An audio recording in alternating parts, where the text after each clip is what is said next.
Dans mon garage, le rangement n'est pas spécialement bien organisé. J'ai une vieille armoire, des planches un peu à gauche, à droite, une ancienne étagère avec des choses à trier. J'ai décidé de changer tout ça et d'avoir un truc propre. L'armoire passe en bois de chauffage. J'ai quand même conservé les éléments qui étaient propres, le fond et quelques planches qui sont en chêne et correctes. J'ai acheté du bois de charpente, j'ai acheté des chevrons en 63 par 73, des demi-chevrons en 40-63, des lithos en 40-14 et des planches en 25-150. Je vais faire des étagères sur toute la longueur de mon garage, ou pratiquement. Je vais donc faire 4 piquets verticaux, 1, 2, 3, 4, plus 2 autres derrière, pour faire 6 en tout. Sur ces piquets, je vais mettre des morceaux de chevron en travers, un peu comme pour faire une échelle. J'aurai 4 barreaux sur chaque morceau. Et je vais relier tout ça par du demi-chevron de 4 mètres que je couperai en deux.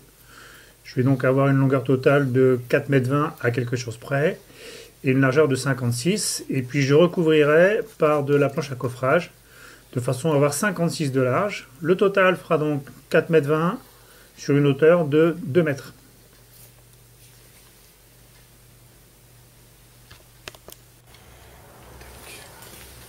Une fois que tout est rangé, débarrassé et propre, je matérialise au sol le positionnement de l'étagère. Donc je mets donc à peu près 56 du bord.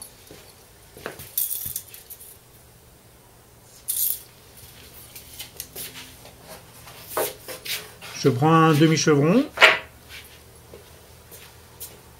Je m'assure qu'il est à la bonne distance du mur à gauche et à droite. Et puis avec ma craie, je trace les angles.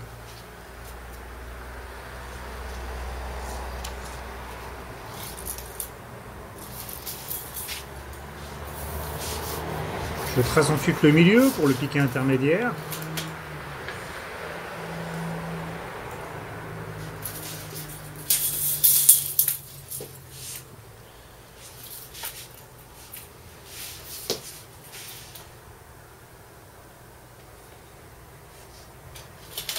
Et je marque le bout.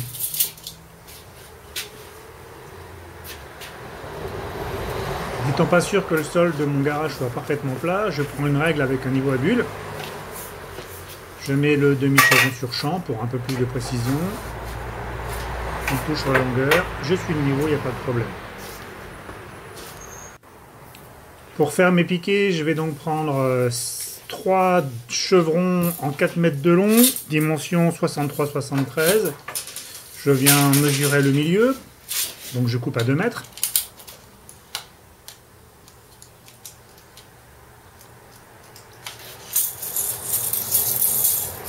Je prends mon équerre, mais j'ai un peu de mal à savoir comment la positionner, voilà. Et je trace sur les 3 chevrons.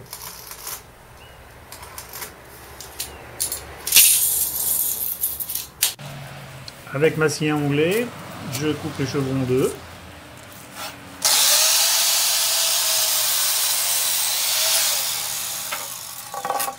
Alors ça, la scie à onglet, quand on bricole le bois, c'est vraiment un investissement utile.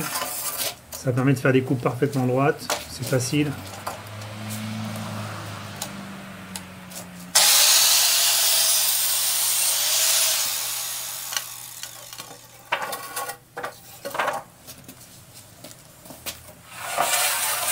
Je termine par le 3e.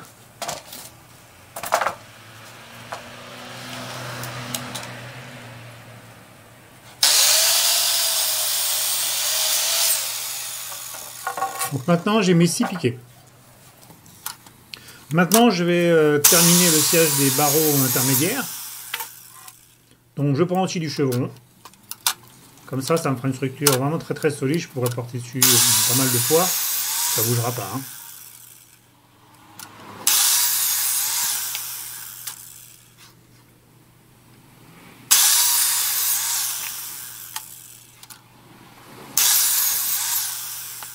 Voilà, j'ai coupé tous mes morceaux. Je vais fixer tout ça avec des vis en 120 pour plus de facilité. J'ai pris carrément une grande mèche que j'ai mis sur une perceuse. Ça permet de faire des avant-trous facilement. On gagne un peu de temps. Voilà à quoi va ressembler un élément. Donc 2 morceaux de 2 mètres et 4 4 cloisons intermédiaires ou 4 travées intermédiaires. Je fixe contre le mur, contre le mur, et je mets mes vis de 120 à la personne aussi parce que ça nécessite quand même pas mal de puissance. Et avec une simple visseuse, j'aurai un peu de mal. Alors c'est des vis avec un embout torse, à la perceuse c'est quand même très facile.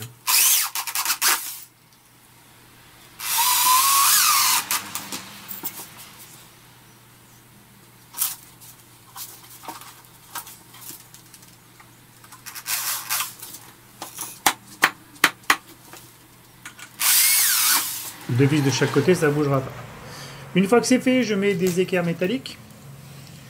Sur ces équerres métalliques, je viendrai mettre les demi-chevrons qui viendront faire la liaison. Je mets des vis de 50 ou 60 de longueur, je ne sais plus, je crois que c'est 60.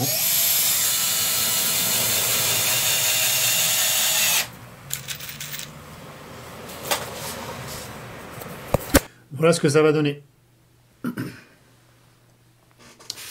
Une fois que mes 3 éléments sont faits, je mets les éléments de travers, en travers, on les relier. Je vais un peu mettre la première vis, après c'est bon, c'est tout fait.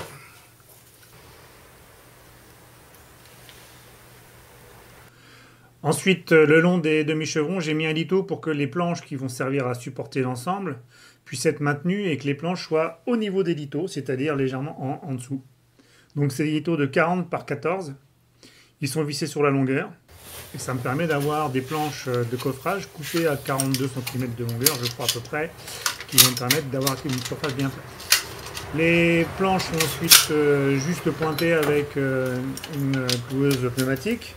C'est juste pour être sûr que ça bouge pas si jamais j'avais besoin de bouger l'étagère. Mais bon, normalement, il n'y a pas de souci. Donc là, je suis en train de tester la pression d'air pour que le clou s'enfonce correctement. Et puis je mets de chaque côté 1 ou 2 clous juste pour que ça bloque un peu, ça bouge pas. Donc je me retrouve avec 1, 2, 3 et 4 étages. Entre le sol et le premier étage, j'ai 51. Ensuite j'ai 42, 42 et 33 cm. Les mesures ont été prises de façon à pouvoir utiliser ensuite des boîtes de rangement facilement et que j'ai le moins de pertes possible.